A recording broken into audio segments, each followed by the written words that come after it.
Nah, sekarang kita membahas yang terakhir. Air yang bernajis itu bisakah menjadi suci lagi mensucikan? Bagi yang punya kitab yang live dengan yang di sini ya. Kalau ada yang nonton ya, halaman 64. Bisakah air yang bernajis itu menjadi suci lagi mensucikan? Nah, itulah pentingnya mengaji fikih ini. Turuqu tatahiril ma'in najisi yakunu tatahiruhu bi thalathi turuqin. Ada beberapa metode yang bisa digunakan untuk mensucikan air yang bernajis itu. Berarti jawabannya ketika ada orang bertanya, bisakah air yang bernajis dibuat menjadi suci lagi mensucikan? Bisa. Jawabannya apa Ustaz Jalan? Bisa. Nah, tapi apakah cukup sampai di situ?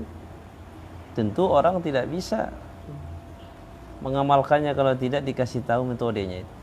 Jawabannya bisa, sekarang caranya bagaimana? Karena setiap masalah pasti ada jalan keluarnya. Dan orang yang bertakwa dijanjikan oleh Allah banyak jalan keluar dari setiap masalah yang dihadapi. Wa may yattaqillaha yaj'al lahu makhraja. Siapa yang bertakwa kepada Allah, maka Allah jadikan setiap masalah dia ada jalan keluarnya. Kita semua punya masalah, tapi perbedaan kita semua menyikapi masalah itu.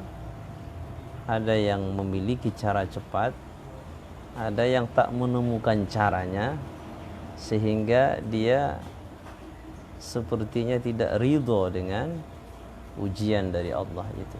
Itu jangan sempat kita demikian. Di sini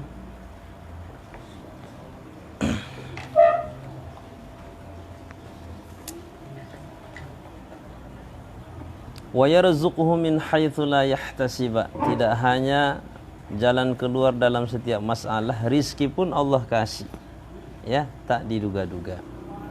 Nah, dalam hal ini ketika kita mau bersuci, mau berwudu atau mandi wajib, sementara air yang ada itu air yang bernajis, bagaimana caranya supaya kita bisa menggunakan air itu, supaya bisa kita berwudu, supaya kita bisa sholat? Ada caranya, 3 cara. Yakunu tatahiruhu bi thalathi turuqin. Ada 3 cara, ada 3 metode untuk mensucikan air yang bernajis. Yang pertama, ayyatahura bi nafsihi. Air yang bernajis tadi bisa dengan sendirinya menjadi suci. Jadi tanpa ada usaha dari orang, dengan sendirinya air itu menjadi suci. Bagaimana modelnya? Artinya yazulat taghayyuru. Itu setiap sesudahnya, kalau dalam ilmu nahwu, badalus syai' minas syai', dan dia menjadi badal bagi ayyatahura. Yatahura dinasabkan karena masuk an. Yazula badal dari yatahura, maka dia dinasabkan. Zala yazulu. Kenapa dia dinasabkan padahal dia fil mudhari? Kan begitu. Jawabannya karena dia menjadi badalus syai' minas syai' kepada ayyatahura. Jadi air yang bernajis itu bisa menjadi suci dengan sendirinya. Artinya hilang perubahan air itu bitulil mukthi. Di situ di barisnya maqth ya. Yang masyhur mukth. Bitulil mukthi, dengan sebab lamanya air itu didiamkan. Wadhaka, dan yang sedemikian itu idza kana qullataini fa aktsara, apabila airnya 2 kullah atau lebih. Contohnya bagaimana? Di bak mandi kita pernah masuk najis. Apa najisnya? Tikus. Tikus masuk. Bak mandi kita itu besar. Jangankan 2 kula, 4 kula pun ada. Saking besarnya. Sebab 2 kula itu hanya 60 kali 60 sisi kali sisi. Ini 2 meter kali 2 meter. Ya, macam kolam renang lah itu. Ya. Jadi kalau misalnya masuk waktu itu tikus ke dalamnya dan mati itu tikus. Sebab tikus yang mati itu waktu itu kejar-kejaran jantan sama betina. Jadi mati dua-duanya.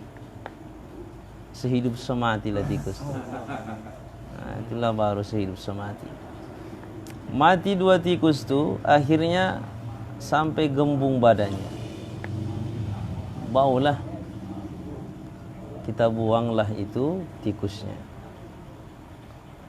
Kemudian kan 3 cara untuk melihat air yang banyak itu bernajis atau tidak. Karena tikus itu mengalir darahnya.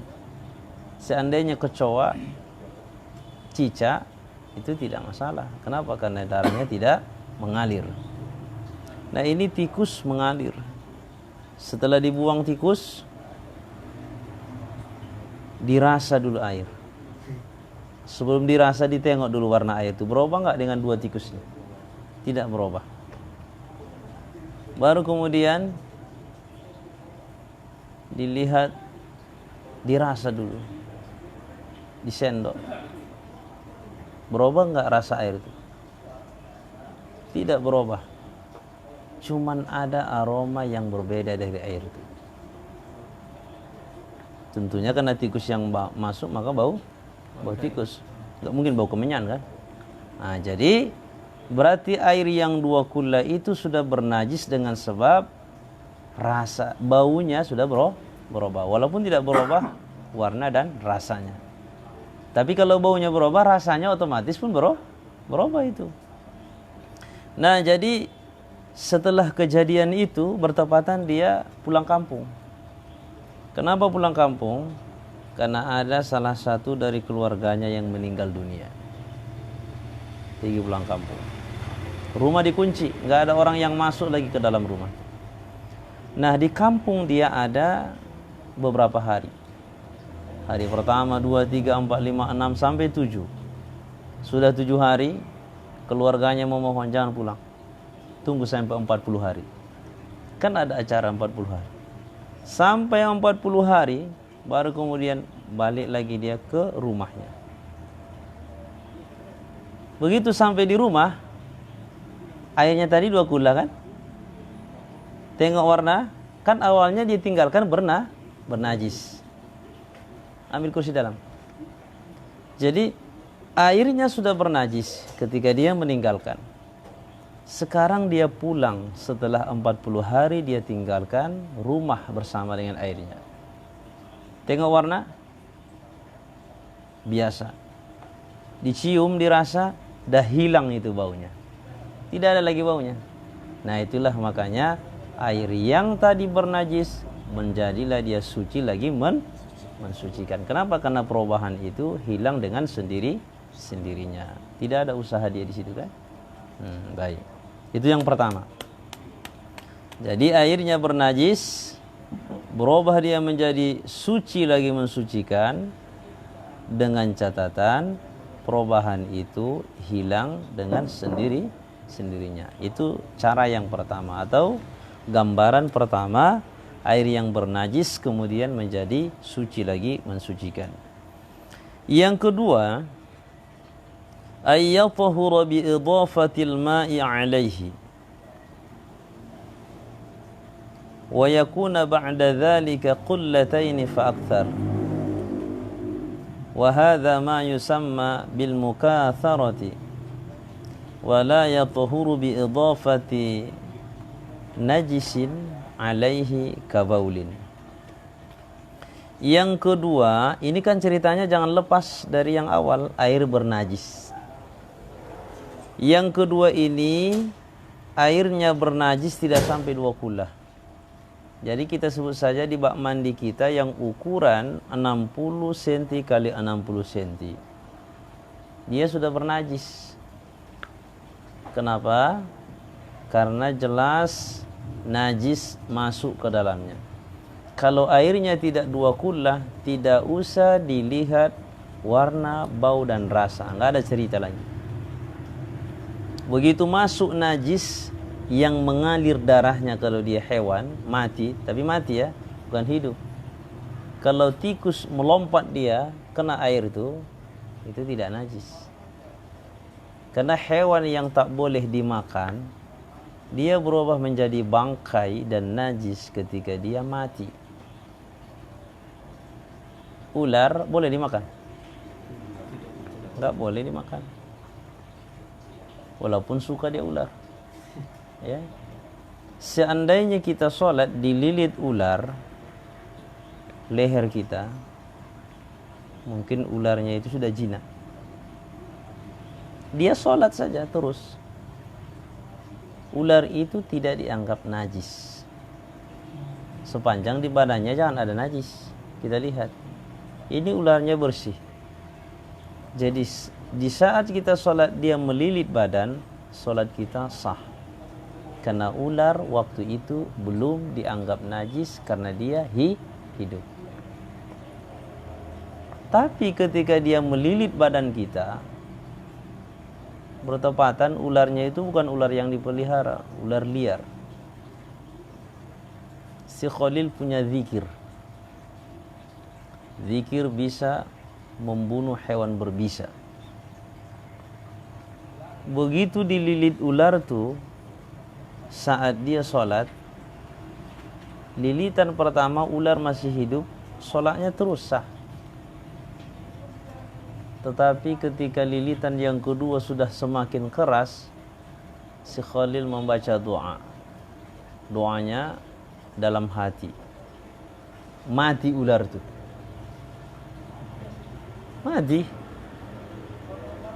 Dia pun memang hampir mati juga di waktu itu kan. Nah, jadi tapi ularnya duluan mati. Begitu mati ular, dia tidak membuangkan. Biasa dia sholat. Sholatnya batal. Kenapa? Karena ular sudah menjadi najis. Maka sholat batal. Kenapa? Dalam sholat tidak boleh kita menanggung najis. Beda halnya dengan disenggol najis. Disenggol, ular mati dari atas, disenggolnya kita, nggak masalah. Tapi kalau dia sudah menimpa badan kita, bersama dengan badan kita, maka kita menanggung najis, maka secara otomatis sholat kita menjadi batal.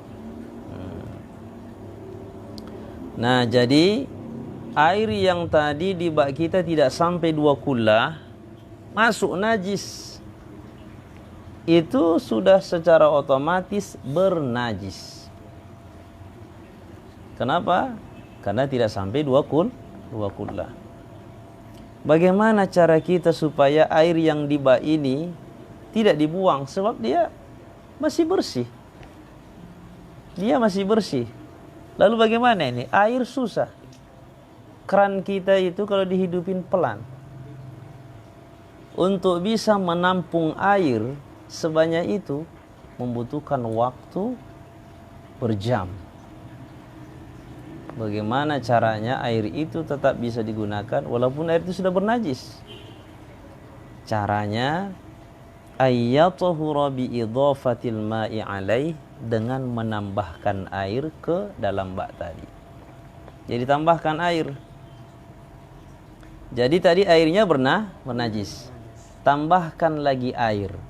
Apakah air yang ditambahkan itu air yang musta'mal atau air yang suci lagi mensucikan? Bahkan airnya itu sekalipun bernajis dengan bernajis dicampurkan, maka penuh 2 kula. Sudah 2 kula dia kan? Nah, air itu wa yakuna ba'da dzalika qullataini fa akthar, dengan setelah kita tambahkan air ke air yang bernajis tadi yang kurang 2 kula, kita tambahkan. Begitu kita tambahkan 2-3 ember air, maka lebihlah 2 kula, air itu menjadi suci lagi, mensucikan.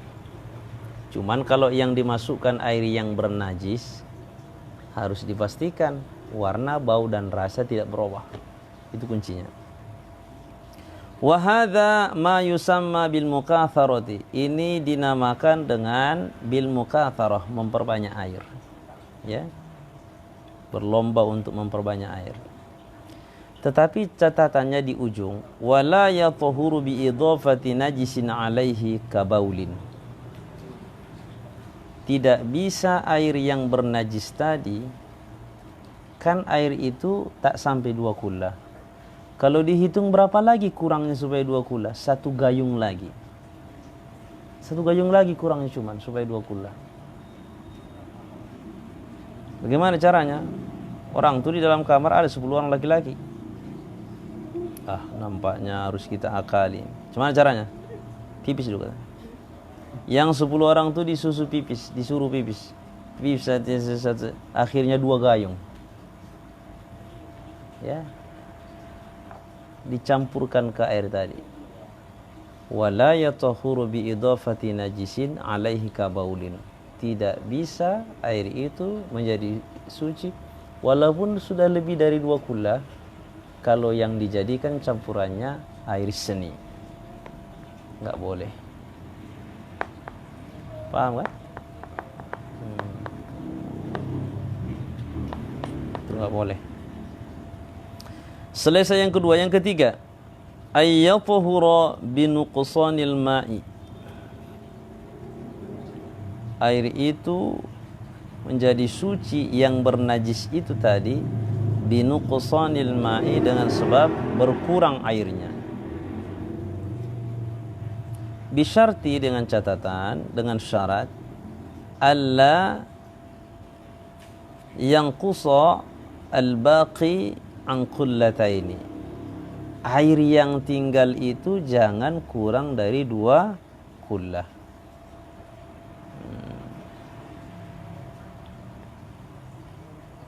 Jadi dengan berkurang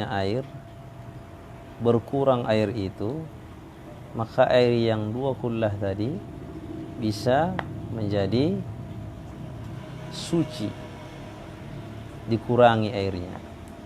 Tapi dengan catatan, jangan sisa air yang dikurangi tadi itu ya kurang dari 2 kullah. Mirip juga ini dengan yang pertama tadi. Dengan catatan dia kan ini cerita air bernajis, harus hilang warna, bau dan rasa, ya. Kama qala sahibu Safwatiz Zubat, sebagaimana yang 3 cara untuk mensucikan air bernajis ini dikumpulkan oleh Imam Ibn Raslan dalam kitab beliau Safwatuz Zubat. Wa in binafsihi intafat taghayyuru wal ma'ila ka za'faranin yatahuru. Wa in, dan jika, binafsihi, dengan dirinya sendiri, intafat taghayyuru wal ma'i, air itu hilang perubahannya, maka dia menjadi suci lagi, mensucikan. La ka za'faranin yatahuru, tetapi ini la ka za'faranin yaturu, ke nomor 3-nya. Ya, ke nomor 2 ya. Tidak, nomor 3 lah itu. Tidak, yang nomor 2, ke nomor 2 arahnya itu. Wal ma'i la ka za'faranin yatahuru. Dan yang kedua itu tidak boleh air yang 2 kullah bernajis tadi dicampur dengan za'faron, tinta. Ya, tinta saja tidak boleh, apalagi air seni. Ya, ini air seninya ini, walaupun dia bilang saya kan makan yang enak-enak katanya, tidak ada cerita enak. Pokoknya kalau sudah lewat jalan gang kecil tuh, secara otomatis itu sudah menjadi najis. Ya. Nah, sekarang kita memasuki masail fil ma'i. Ada beberapa masalah tentang air, pertanyaan-pertanyaan tentang air. Ada beberapa pertanyaan. Nanti kalau ada orang yang bertanya harus bisa menjawabnya. Yang pertama, soalnya, lana ghuslun wajibun. Bagaimana tuan kalau misalkan ada sebuah pertanyaan? Apa pertanyaannya? Lana ghuslun wajibun. Kami memiliki kewajiban untuk mandi. Itu dulu. Berarti wajib mandi. Awudu'un wajibun. Atau kami diwajibkan berwudu. Berarti ada 2 keadaan. Wajib mandi, wajib berwudu. Wa ma'uhuma ghairu musta'malin. Tetapi ketika kami mandi, ketika kami berwudu yang wajib itu ditampung airnya, tidak menjadi air musta'mal. Ma suratu dzalik. Bagaimana kasusnya itu? Seperti apa kasusnya? Ini semacam teka-teki ini. Teka-teki ini. Ya. Kan sudah kita bahas sebelumnya, yang membuat air yang suci lagi mensucikan itu menjadi musta'mal apabila dia tidak sampai 2 kullah, basuhan berwudu kita yang wajib itu kembali ke airnya. Kalau basuhan kedua, ketiga itu sekiranya ditampung, itu tidak ada masalah. Yang membuat musta'mal basuhan pertama. Tetapi ingat, kapan disebut basuhan pertama? Di saat kita membasuh wajah, air yang pertama kita tuangkan belum penuh rata wajah itu. Air kedua belum penuh, siraman ketiga baru rata kena air, itu 3-3 masih dianggap satu itu. Jadi supaya dihitung basuhan pertama rata semuanya, setelah itu baru ada hitungan kedua, ketiga, selanjutnya. Sepanjang masih dia hitungan pertama, berarti basuhan wajib. Kita tampung, ini namanya air musta'mal. Ya. Seandainya masuk lagi ke ember, ada ember yang tak sampai 2 kullah, maka itu air menjadi musta'mal. Beda halnya kita di kamar mandi berwudu, ada percikan sedikit yang tak kita sengaja dan itu tidak bisa dielakkan, itu dimaafkan. Tak apalah harus berwudu di kamar mandi yang ukuran 1 meter kalau 1 meter, keluar dulu dari bawah. Itu nyiksa diri, ya. Bagaimana kira-kira gambarannya? Ini jelas, mandi wajib, wudu wajib. Tapi airnya ditampung, tidak musta'mal air tersebut. Masih bisa lagi digunakan untuk berwudu.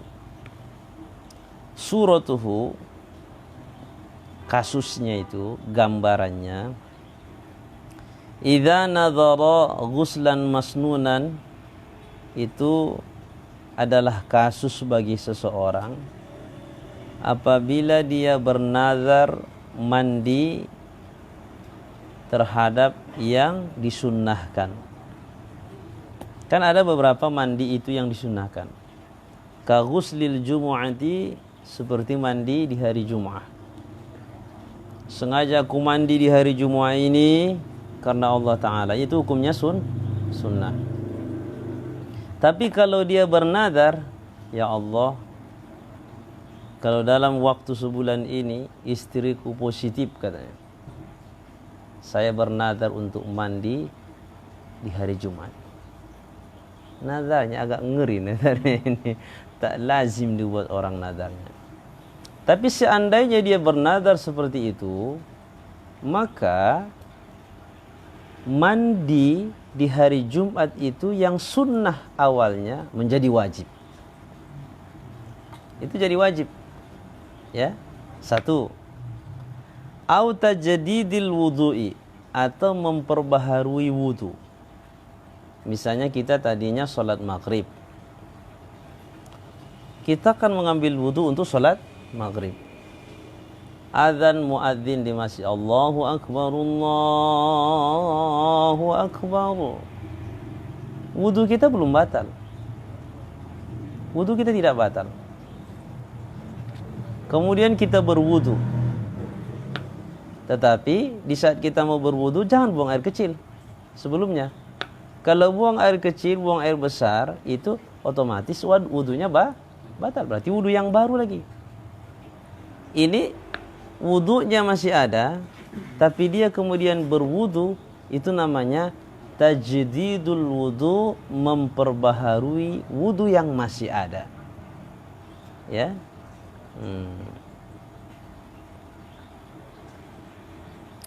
Fahuma fardhani. Ya.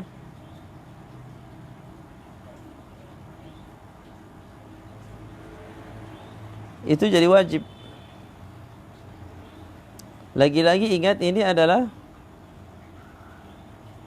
basuhan yang wajib nantinya.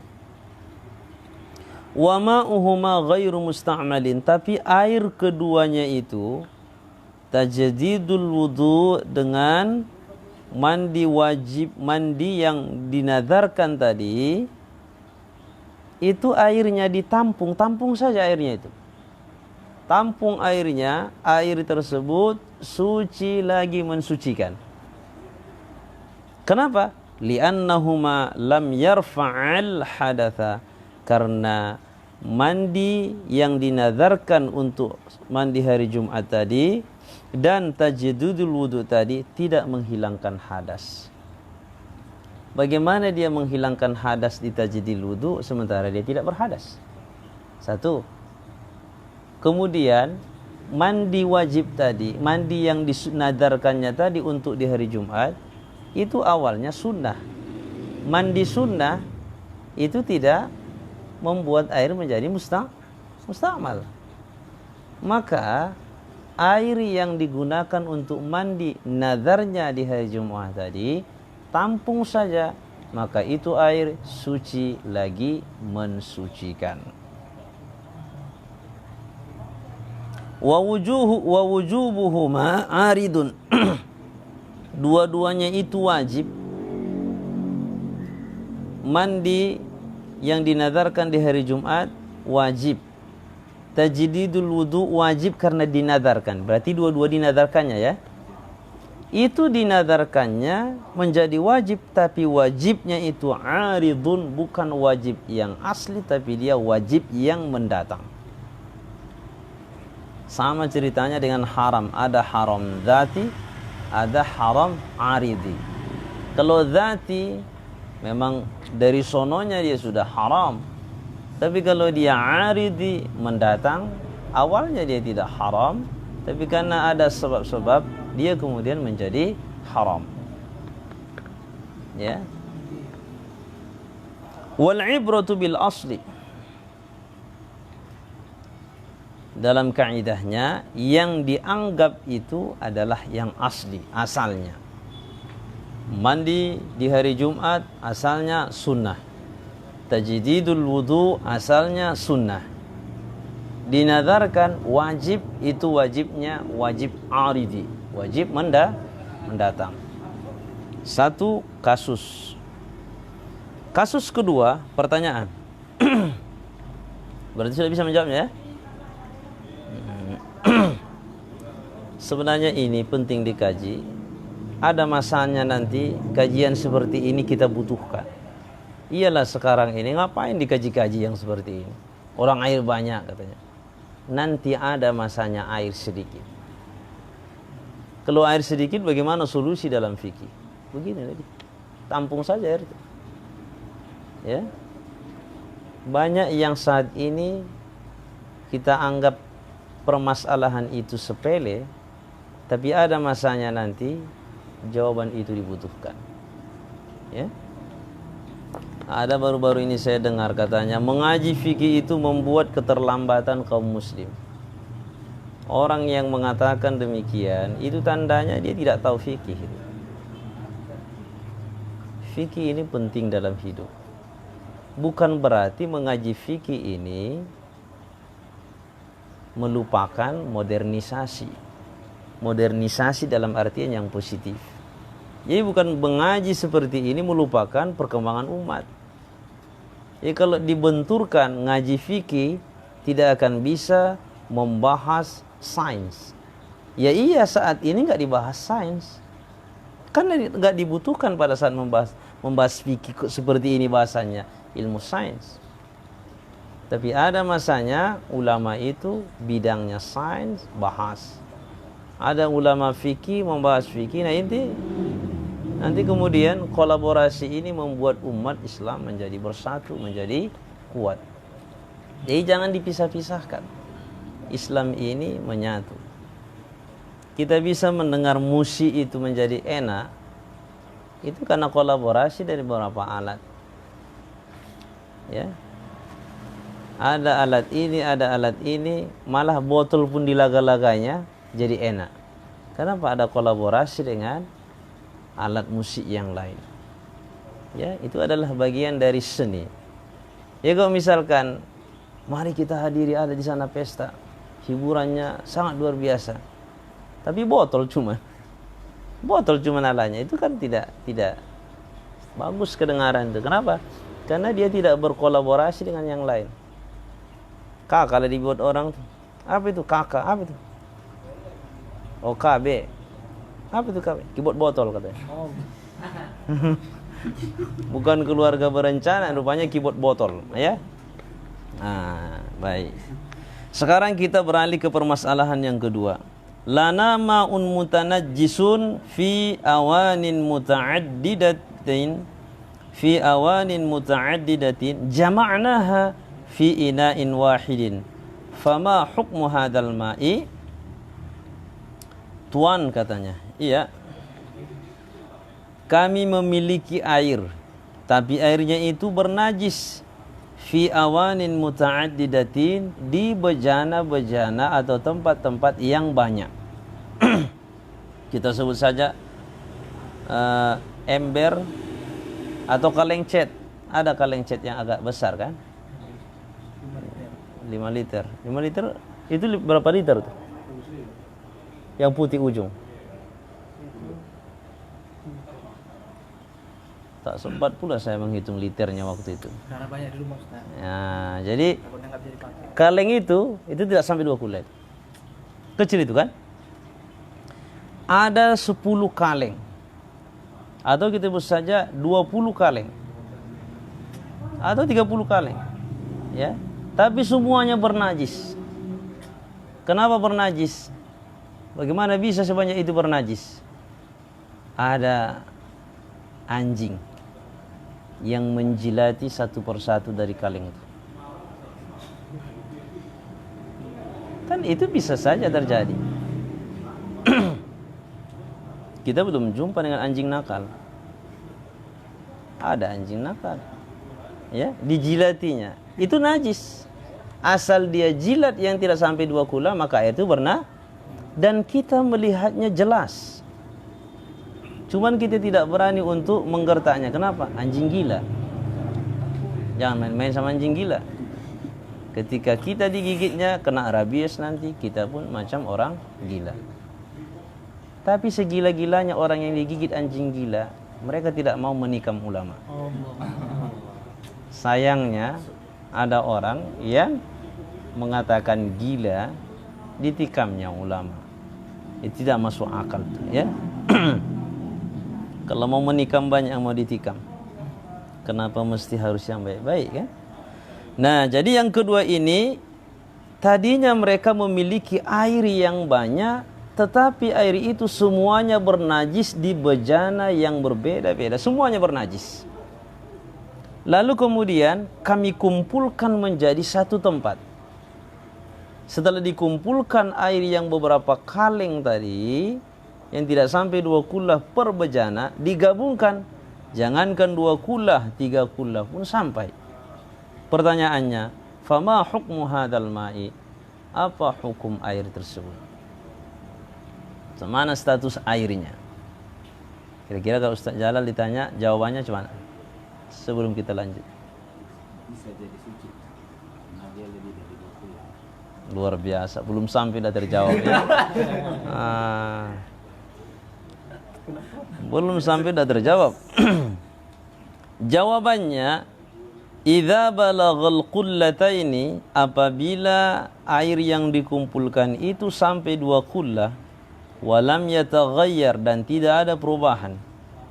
Cuman dijilatnya tadi tidak ada perubahan. Tidak ada perubahan. Warna, bau, rasa tidak berubah.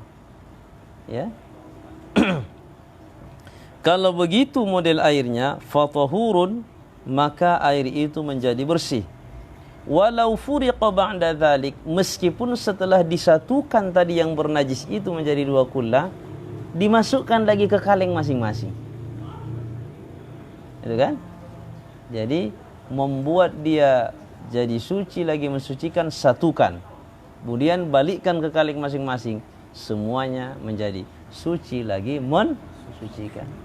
Macam ecek-ecek lah ini katanya. Ini bukan ecek-ecek ini kan. Begitulah ilmunya. Wa illa fala yatahuru. Tapi kalau misalnya dikumpulkan tidak sampai 2 kullah, maka air itu tidak suci, tetap bernajis. Atau dikumpulkan namun ada perubahan yang terjadi. Ketika dicium bau anjing. Kenapa? Kenapa bisa demikian? Karena air liurnya misalnya, ini kan misal, maka air itu tetap bernajis. Namun biasanya kalau cuman air liur itu tidak berubah itu. Ya, air liurnya. 2. Sekarang kita masuk ke pertanyaan yang ketiga. Banyak ini pertanyaan. Kenapa? Karena kita hidup di masa banyak pertanyaan. Dan jangan dianggap nanti pertanyaan semacam ini tidak datang. Bakal datang. Yang lebih ngeri dari ini pun akan datang. Ustadz katanya, iya. Sebenarnya kita beragama ini ikut Nabi atau ikut ulama katanya? Ikut Nabi atau ikut ulama? Ini sudah kacau berpikirnya ini. Ya. Sama itu pertanyaannya dengan kita masuk ke dalam mobil besar. Masuk kata kerniknya itu. Dia bertanya, sebenarnya kita ikut supir atau ikut kernik ini katanya? Ngapain ditanya demikian? Kernik itu kan utusan dari supirnya. Udah masuk katanya berarti mau berangkat. Tidak mesti harus supir yang bilang. Ya. Jadi ulama ini pun sudah jelas disebut Nabi, al-ulama'u warasatul anbiya. Ulama pewaris Nabi. Jadi Nabi tidak mewariskan harta, tapi yang diwariskan adalah ilmu. Dari Nabi ke sahabat tabi'in. Tabi'in sampai ke kitanya. Jadi kita mengaji ini sebenarnya ini dari Nabi. Walaupun yang kita baca ini karya ulama, tapi tidak mungkin ulama bisa melahirkan karya, membuat kajian seperti ini kalau dia tidak mengarungi, menyelami sumbernya, yaitu Al-Quran dan Sunnah. Jadi sudah ada kekacauan dalam berpikir. Akhirnya apa? Dibenturkan. Orang-orang yang baru hijrah, orang-orang yang baru taubat, ketika dibenturkan, ikut ulama atau ikut Nabi? Ya jelas ikut Nabi katanya. Ikut Nabi. Ikut Quran hadis atau kata ulama ini katanya. pertanyaannya yang tidak betul, pernyataan itu yang tidak betul, ya. Nah, jadi harus diluruskan. Yang ketiga ini, ma suratu ma'in balagha mi'ata qullatin walakinnahu najisun ma'a annahu lam yataghayyar. Ini banyak orang yang tak sadar ini. Apalah bentuk air yang sudah sampai 100 kullah? Bukan 2 kullah lagi, 100 kullah itu air. Banyak kan? Ceritanya kan 2 kullah air tidak bisa lagi dinajisi oleh siapapun. Tetap suci airnya sepanjang tidak berubah warna, bau dan rasa. Ini airnya 100 kullah. Ya. Warnanya, baunya, rasanya tidak ada yang berubah. Tapi 100 kullah itu disebut air bernajis. Gimana ini? Kembali ke Ustaz Jalal. Kira-kira ada enggak kasusnya itu Ustaz Jalal? Ada. Luar biasa. Belum terjawab langsung dapat ada. Ya memang begitu, karena ada lah itu kan. Ada, betul ada itu. Airnya lebih dari 2 kullah, kita sebut saja 100 kullah. 100 kullah air itu, warnanya, baunya, rasanya tidak ada yang berubah. Jelas, bersih. Sepintas mata ini air suci lagi mensucikan.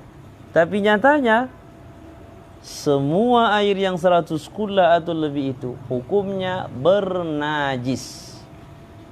Kalau bernajis tak bisa digunakan mandi, tak bisa digunakan berwudu. Mandi wajib tak sah dengan air itu. Berwudu juga tidak sah.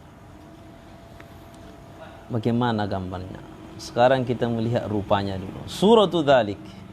Model yang demikian fil ma'il jari, di air yang mengalir. Sudah ada kita singgung pada pertemuan yang lalu. Irigasi sawah, kita sebut saja irigasi sawah. Sawah itu kan sejauh-jauh mata memandang. Sejauh-jauh mata memandang. Apalagi dulu. Sekarang yang berkurang di daerah kita sana, sawah sudah berubah menjadi sawit, menjadi karet. Ya, kalau di perkotaan sawah sudah berubah menjadi pertapakan rumah. Nah, itu. Jadi dulunya itu sawah luas dan ada irigasi yang sangat panjang. Dan irigasi itu dalamnya tidak sampai 60 cm, lebarnya tidak sampai 60 cm, tapi airnya mengalir lebih dari 3 kilo. Kita sebut saja 50 kali 50, kan tidak sampai 60 kali 60. Berarti 50 kali 50. 50 cm dalam airnya, 50 cm lebar irigasinya tadi. Sampai 2 kula kalau dibuat begitu, baknya kalau dibuat persegi baknya, kan nggak bisa, nggak sampai, nggak sampai. Itu air terus mengalir. Bi ayyakuna fil majra najasatun waqifatun. Tetapi di hulu tadi, di hulunya ada irigasi itu, kita sebut saja irigasi itu kita tarik dari sungai, ya, dari sungai kita sebut. Dari mesin itu langsung ke irigasinya, tidak ada penampungan ya. Ini contohnya, tidak ada penampungan. Langsung ke irigasinya. Kira-kira 3 meter dari penuangan air dari mesin itu ada di situ najasatun waqifatun, ada najis yang tersangkut. Rupanya yang menghidupkan mesin itu tadi sakit perut. Kemana ini saya buang katanya. Akhirnya dia buang, waktu itu masih belum deras airnya. Di sini saja, ujung-ujungnya mengalir juga ini katanya. Dibuang. Dia pikir encer, rupanya keras. Keras. Jadi begitu keluar yang keras tadi, nyangkut di situ. Kenapa? Kan ada rumput-rumput. Sebab rumputnya itu pun perdapatan ada yang berduri, nyangkut. Macam di hektar dia gitu kan. Nyangkutlah di situ. Nah, mulai dari air yang nyangkut tadi sampai kemudian berapa kilometer pun itu baknya dianggap airnya bernajis. Walaupun 100 kullah, walaupun 200 kullah. Ya. Wa kullu jariyatin aqallu min kullatain. Dan aliran itu semuanya dianggap kurang dari 2 kullah. Kenapa? Karena ukuran irigasinya itu tidak sampai 60 kali 60 dalamnya. Sekiranya tadi irigasi itu kita sebut saja 80 kali 80, lebarnya 80, dalamnya 80, itu penuh air, maka itu 2 kullah. Jelas. Ini cuma 50 kali 50. Ya. Semua air itu akan dianggap bernajis. Kalau ada orang berwudu, orang mandi di situ, sekiranya di akhirat tidak sah semuanya, tanggung jawab yang membuang tadi. Makanya jangan anggap remeh dengan sebatang tuh. Ya. Dia bisa membuat ibadah orang gugur. Ya. Lega dirasanya setelah keluar, alhamdulillah katanya. Tapi bagi orang innalillah, ya. Fahadal ma'u najisun, semua air itu najisun min ghairi taghayyurin, padahal tidak berubah. Madama fil majara walau balagha mi'ata kullatin aw alfa kullatin, sepanjang air yang mengalir itu dianggap bernajis walau balagha mi'ata kullatin, meskipun sampai 100 kullah atau 1000 kullah. Aw alfa kullatin. 1000 kullah pun dia.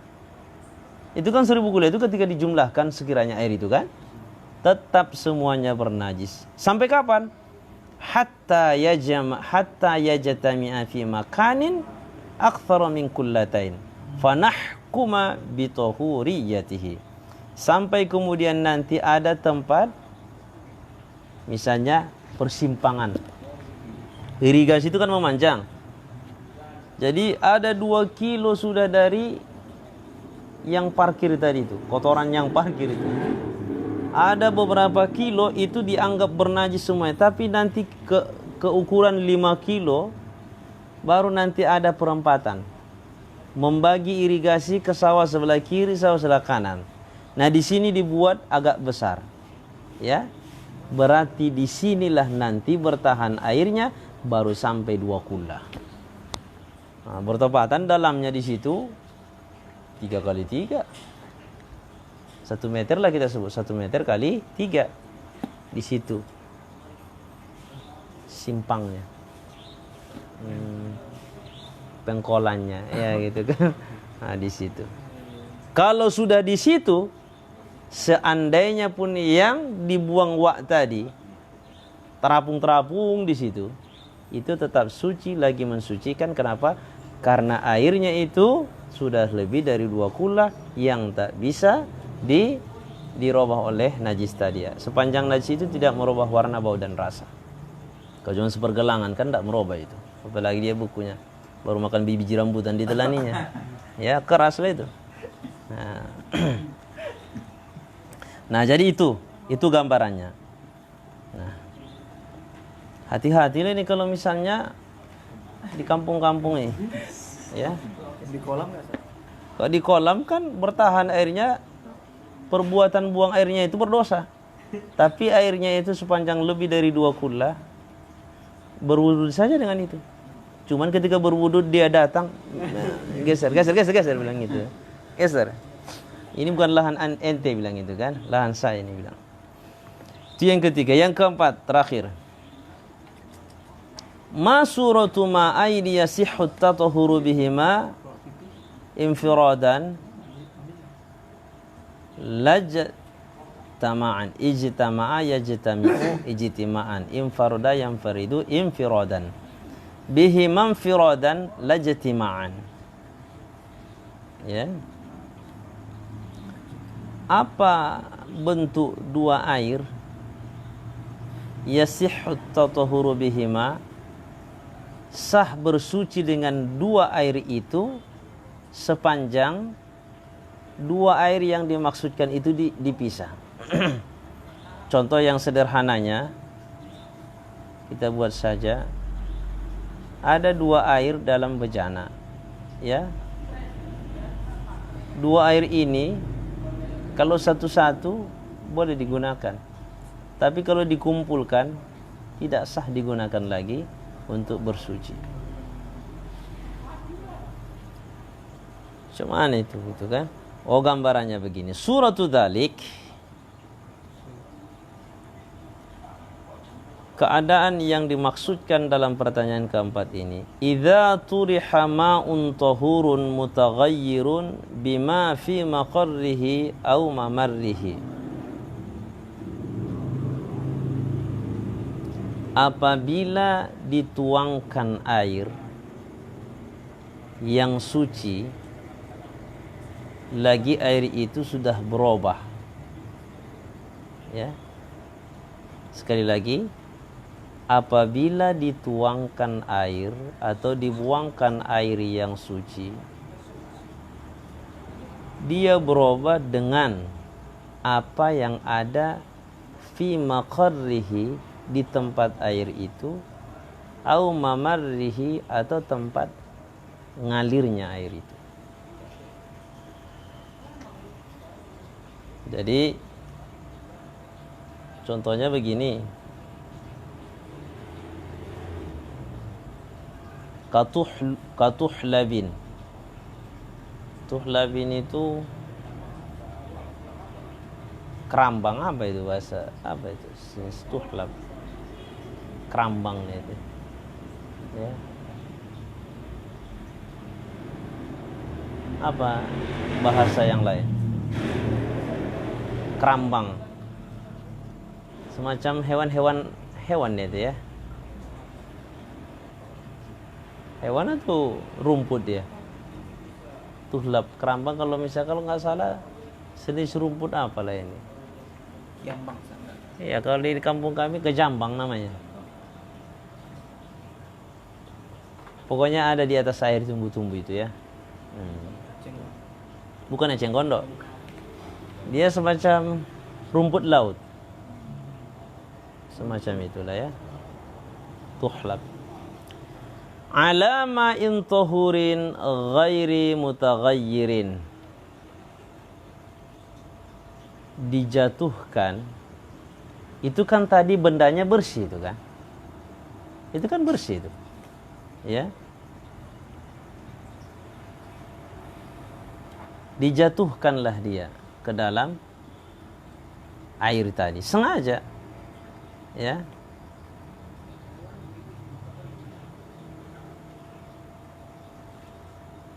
Fataghayyara bihi, maka dengan dimasukkannya sesuatu ke air tadi, taghayyara bihi, berubah air tadi, hatta salabasmal ma'i anhu, sehingga nama air itu sudah hilang darinya. Apa namanya? Sudah kerambang namanya. Bukan kalau ditanya apa ini, ya kerambang gitu. Sudah tak lagi air disebut. Kalaupun air sudah air kerambang gitu kan.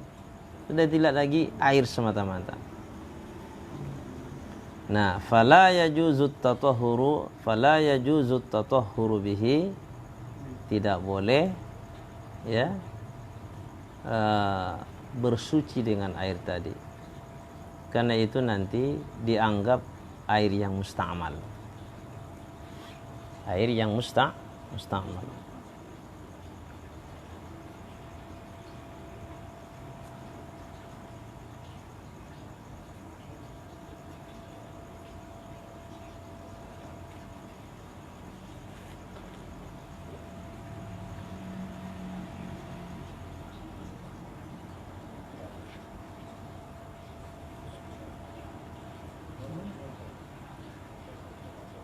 Jadi rupa yang dimaksudkan dua air tadi begini.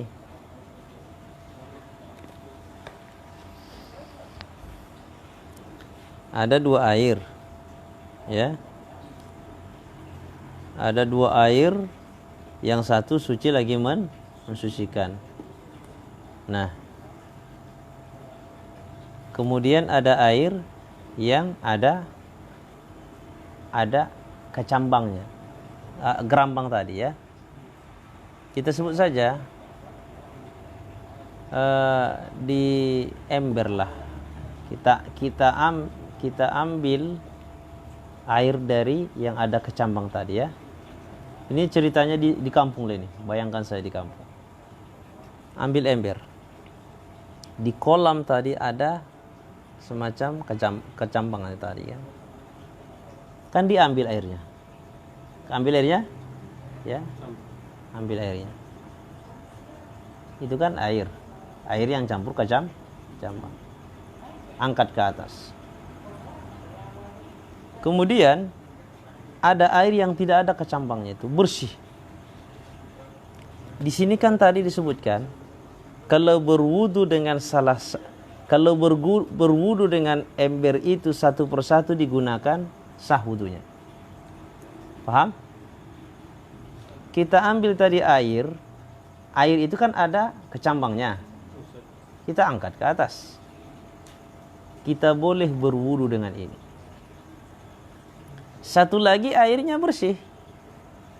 Air yang tidak ada campuran dengan apapun. Ya.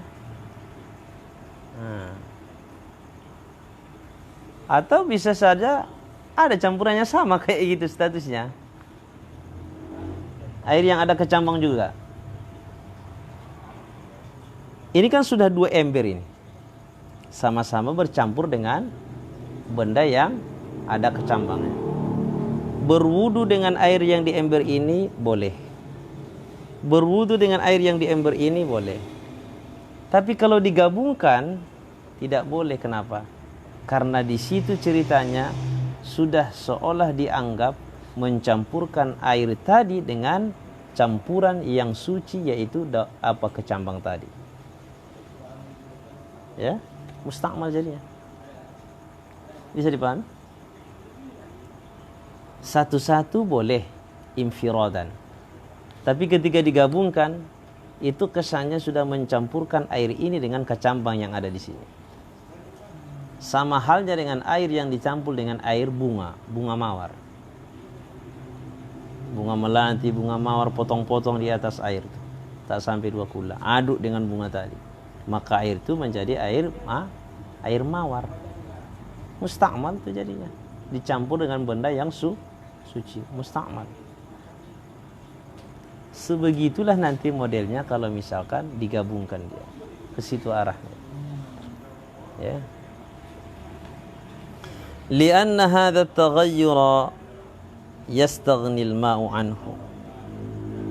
Karena perubahan ini terkaya atau tidak berhajat air kepadanya. Nah, jadi modelnya tadi seperti yang kita sebutkan itu ya. Namun demikian, hadza 'inda ar-Ramli wa amma 'inda Ibn Hajarin fayajuzu. Namun gambaran yang keempat ini dipisahkan boleh, kalau digabung tak boleh. Atau satu-satu bejana itu boleh digunakan ya. Tapi kalau digabung tidak boleh. Ini menurut Imam Ar-Ramli. Tetapi menurut Imam Ibnu Hajar tidak masalah, boleh tetap. Nah, ketika bertentangan pendapat Imam Ibnu Hajar dan Imam Ar-Ramli, maka pendapat yang dikuatkan dan yang dimenangkan itu adalah pendapat Imam Ibnu Hajar. Imam Ar-Rafi'i berbeda pendapat dengan Imam An-Nawawi, maka yang dikuatkan adalah pendapat Imam An-Nawawi. Itulah pembahasan kita. Mudah-mudahan bermanfaat. Ya. Semakin kita mengaji, semakin nampak kekurangan ilmu kita. Ternyata masih banyak lagi yang tak kita ketahui. Ya. Sebelum tutup ada yang mau ditanya? Ya. Ya. Jadi penjelasan Ustaz yang ada airnya lebih dari 100 kula tadi kan. Di hulunya itu ada bersih jernih airnya, jadi karena mengaruhnya panjang sekali. Kita nggak tahu ada di situ kotoran. Apakah kita tidak sah wudhu kita kan? Ketidaktahuan itu tidak hukum dengan hukum juga. Oh iya. Kita tidak tahu gitu. Yang berdosa itu yang buang hajat tadi. Itu Baik. yang pertama. Satu lagi, kalau ular tadi yang melilit tadi kan, udah ada doanya pikirnya itu bisa mati. Ular tadi, jadi tidak sah karena dianggap bangkai. Umpamanya kita ini sholat, ada anak-anak yang belum akal balik, jadi dia menempel sama kita, dia belum disunat. Apakah itu termasuk membatalkan sholat kita? Baik. Yang pertama tadi, kalau kita tahu atau ada orang yang mengasih tahu.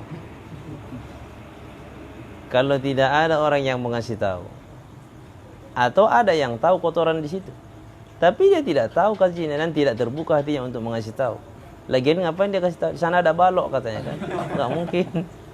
Itu nggak penting bagi dia. Nah, jadi kalau kita tidak tahu, tidak ada yang mengasih tahu, ya udah. La yukallifullahu nafsan illa wus'aha. Jadi lanjutlah. Tapi ketika digunakan tadi air yang tadi itu sholat, ku tengok dulu air ke sana. Makin deras ku tengok nih katanya. Begitu tengok ya, 2. Satu kuning, satu hitam. Nah, maka wajib diulangi sholatnya itu lagi. Kenapa? Karena sudah jelas wudunya tidak sah. Tapi kalau tidak tahu, itu biarlah. Disitulah baru dikatakan Allah Maha Tahu. Nah, kemudian yang kedua terkait dengan anak-anak. Sunnah itu hukumnya bagi kita laki-laki wajib. Supaya apa? Supaya hilang najis di dalamnya. Karena orang yang tak dikhitan, dia berkuluf namanya. Kulfah. Kuluf itu najis. Dan kuluf itu tidak hilang kalau tidak dikhitan. Maka khitan itu selain dari syariat yang dibawa oleh Nabi, secara medis dia sehat. Maka orang yang tak mengimani Al-Quran, yang tak mengimani Nabi pun, banyak yang membenarkan khitan itu betul-betul bermanfaat untuk kesehatan. Sehingga orang-orang yang tidak Islam pun banyak yang berkhitan. Tapi dia berkhitan bukan atas tuntutan syariat. Dia berkhitan karena ingin hidup sehat. Itu saja. Nah, anak-anak yang belum dikhitan itu ada 2 pendapat.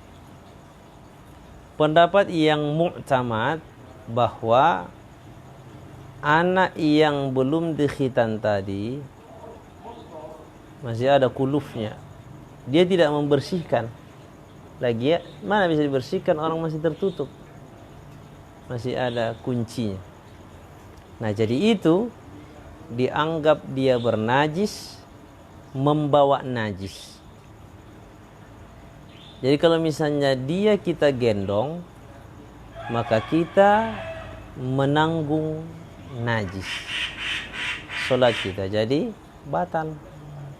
Tapi kalau cuma disenggol anak, salat kita tidak batal. Kapan disebut menanggung? Ketika kita bergerak, dia ikut bergerak. Itu baru disebut menanggung. Hamlun namanya, menanggung. Gendonglah. Kita gendong. Kalau kita ruku, dia pun ikut ruku, sujud. Nah, lalu bagaimana dengan cucu Nabi? Kan selalu dikaitkan dengan cucu Nabi, Hasan Husain radhiyallahu ta'ala anhu. Jadi cucu Nabi waktu itu, ketika Nabi sholat, datang mereka ke punggung Nabi. Dan haturan menurut biasanya Nabi sudah bangkit dari sujud, tapi Nabi memperlama sujud itu. Kenapa? Karena dia tahu bahwa cucunya sedang berbahagia di punggung Nabi saat sholat. Itu sayangnya Nabi. Sekali lagi ini membuktikan bahwa Nabi sadar dalam sholat. Ya, kalau ada orang mengatakan khusyuk dalam sholat itu, jangan lagi ada yang kedengaran katanya. Sepanjang kita masih bisa mendengar suara di luar, maka itu tidak khusyuk.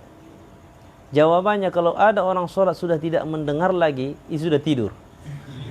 Maka tidur tidak sah sholatnya, batal sholatnya. Ya, sedap tidur tuh. Mengaji tidur, sedap kali. Tidur. Makanya kalau saya ngajar, kalau ada pengajian ada yang tidur, saya itu nggak mau membangunkan. Kenapa? Mungkin saat mengaji inilah dia tidur sangat nyenyak. Tapi kita doakan, Allahumma hdi hadzal qaum fa innahum la ya'lamun, ya. Ya Allah, tunjuki kaum ini, dia belum tahu manfaat mengaji itu sebesar apa, gitu kan. Nah, jadi kembali ke masalah yang tadi, cucu Nabi tadi sadar, ya, sadar sholat. Tidak ada lagi umat Nabi yang lebih khusyuk sholatnya dari Nabi. Nabi sadar dia dinaiki oleh cucunya. Beliau sadar bahwa ada jamaah yang punya anak kecil menangis, dipercepat oleh Nabi sholatnya. Nah, ini sudah terbantahkan kalau ada orang mengatakan kalau masih kita dengarnya suara orang nggak khusyuk, itu katanya. Itu nggak betul. Nah, jadi cucu Nabi waktu itu sudah dikhitan. Karena orang Arab biasanya di situ di hari dikurbankan, diakikahkan sekaligus dikhitan. Kalau kita ada yang sudah SMP baru dikhitan, pas pula bidan desa yang mau mengkhitannya. Mana yang mau dikhitan? Ini, ini mau dikhitan atau mau diapa ini, katanya kan? Dan itu bagi kita hal yang biasa.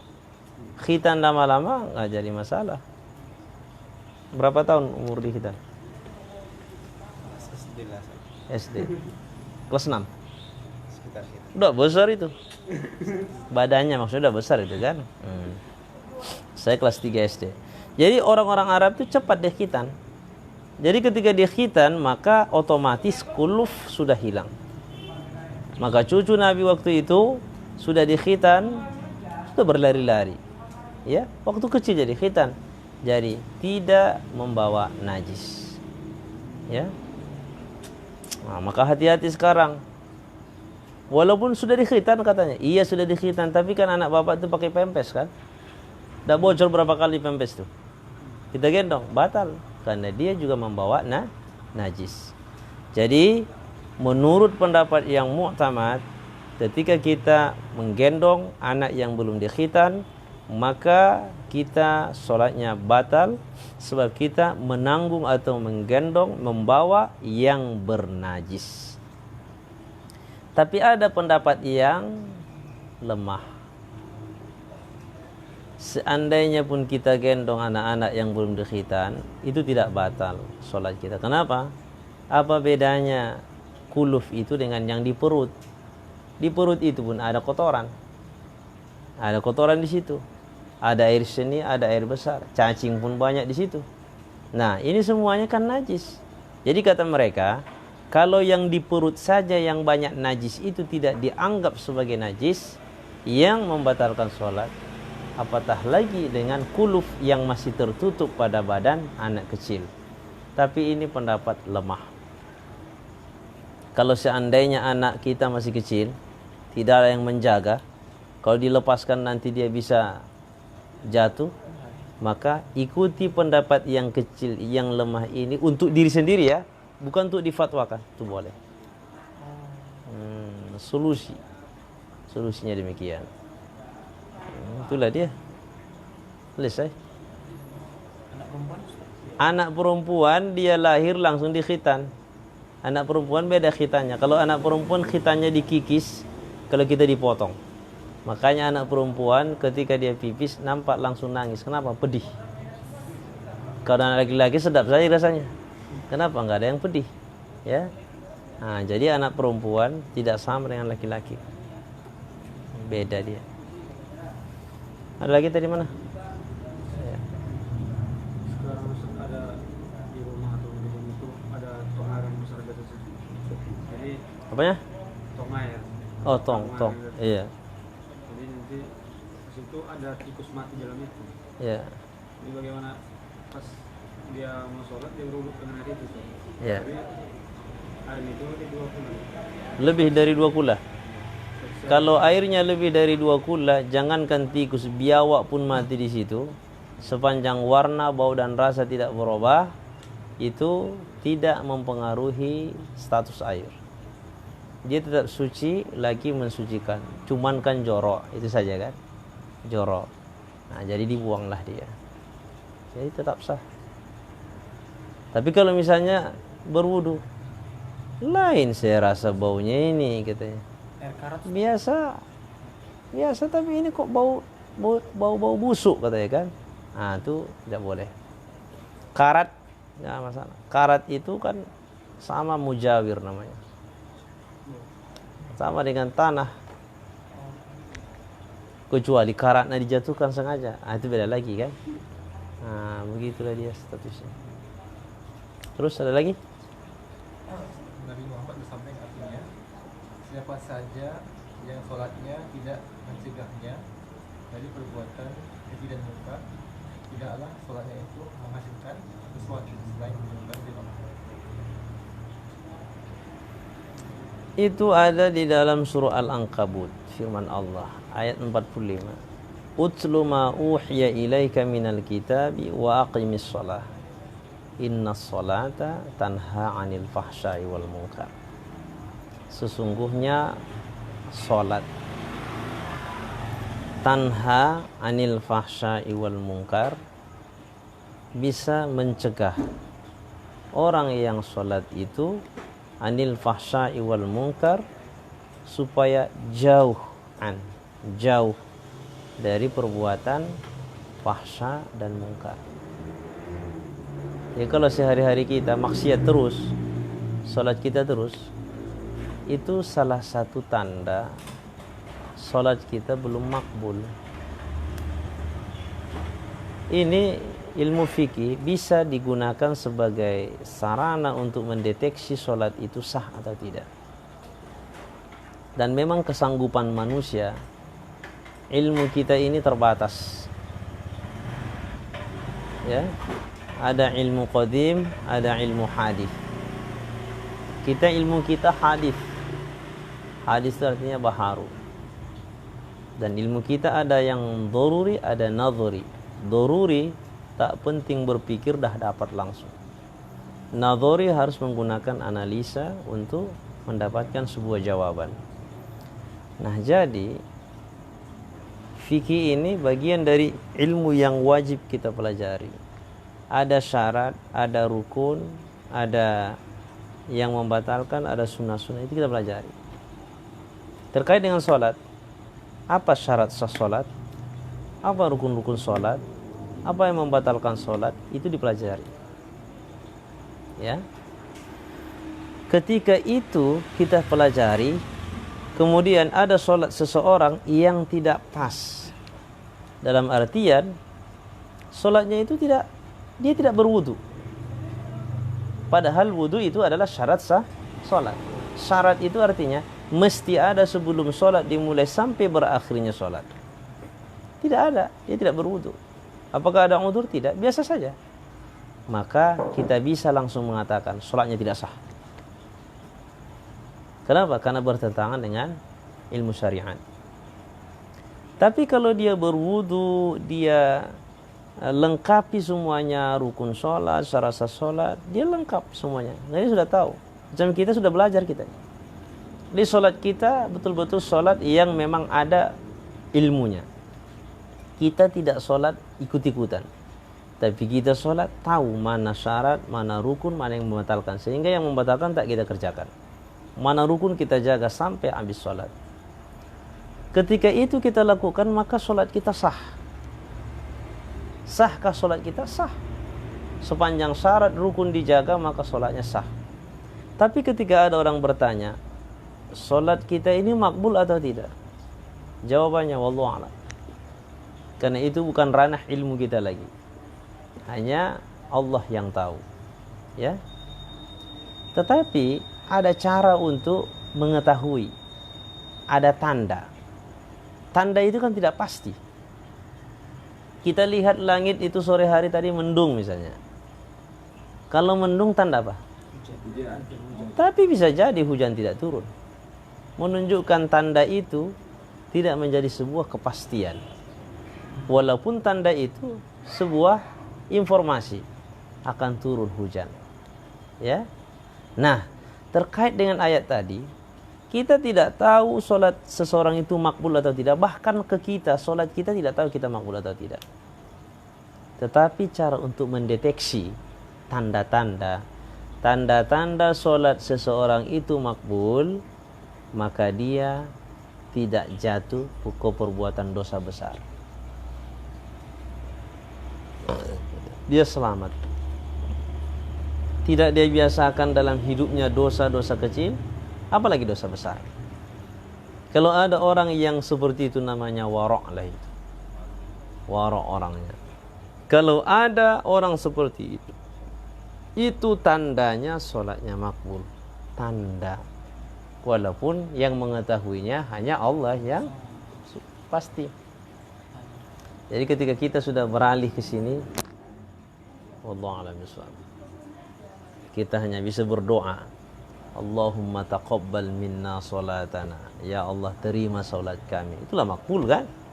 Nah, untuk sah tidaknya sebuah amal masih bisa didiskusikan. Tapi kalau makbulnya hanya Allah yang tahu. Namun begitu pun tidak akan ada harapan seseorang solatnya makbul kalau cerita sahnya pun sudah jelas tidak sah. Ya. Solat yang kita kerjakan sempurna semua syarat rukun itu bisa sah. Ya, itu sah. Tapi tidak semua solat yang sah dikatakan makbul. Ingat, tidak semua solat yang sah makbul. Kalau dibalik ke pangkal tadi, tidak akan ada harapan solat makbul kalau solatnya tidak sah. Paham kan? Solat orang yang sah belum tentu makbul. Bisa dipastikan solat seseorang tidak akan ada makbulnya kalau solatnya tidak sah. Nah, begitu dia. Yang terakhir, siapa lagi? Ya. Biasa di rumah-rumah di perkotaan, Ustaz. Ya. Ada yang dari sumur, bor, atau yang Sumur biasa. Sumur biasa. Itu sumurnya hanya kecil aja, Ustaz. Tidak 60 kali 60 tadi. Itu airnya dialirkan ke seluruh rumah. Apakah layak atau Ya nggak ada masalah. Air yang di dalam tanah itu kan pakai bor, bersih. Di dalam tanah ini lautan ini. Lautan. Banyak air. Jadi dalam tanah ini sungai. Makanya di bor itu airnya deras. Kenapa? Karena di bawah itu air, lautan. Maka kalau Allah mau melongsorkan, menjatuhkan satu desa, mudah saja. Tup. Mau lari kemana kita? Mau lari kemana kita kan? Nggak bisa. Nah, jadi bawah ini banyak air. Banyak di situ air. Ya. Jadi yang dialirkan itu ke keran-keran itu, ya. Maka biasanya kalaupun dari sumur bor itu pasti pada umumnya tidak kita pastikan. Pada umumnya ada penampungan. Kan nggak bisa kalau nggak ada penampungan. Harus dari sumur bor ke penampungan. Penampungannya itu lebih 2 pula. Tirta Nadi itu misalnya. Tirta Nadi kan ada penampungan. Di Tirta Nadi itu ada penampungan, dari situ kemudian sampai ke berbagai daerah, tempat-tempat. Kalau langsung dari sumur bor itu pasti bisanya mungkin cuma satu rumah. Ya, misalnya kita hidupin airnya bisa kan? Kalau untuk semua tak sanggup dia itu. Maka ada penampungan namanya. Penampungan. Gimana? Sudah? Nah, itu saja pengajian kita. Mudah-mudahan apa yang dikaji ini menambah keimanan dan keilmuan kita semuanya. Amin ya rabbal alamin.